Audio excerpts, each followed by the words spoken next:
25 April 2026 Rita Das বলেছিল, মানে গীতা মোদকের বোন পারিক ভাই, যে সুধীর সরকার মেয়েকে বিয়ে করার জন্য বলছিল এবং বলছিল যে আমি গিয়ে বিয়ে করলে হইতাম, কথা বলছিল।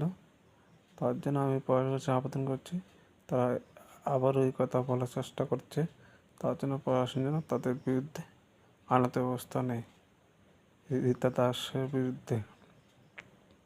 এটা কথাটা বলেছিল 24 এপ্রিল 2026 তারিখে কথা বলেছিল। আমরা বাড়িতে এসেছিল রীতা দাস। তার জন্য প্রশাসন যেন রীতা দাসের বিরুদ্ধে আইনত ব্যবস্থা নেয়। জয় হিন্দ।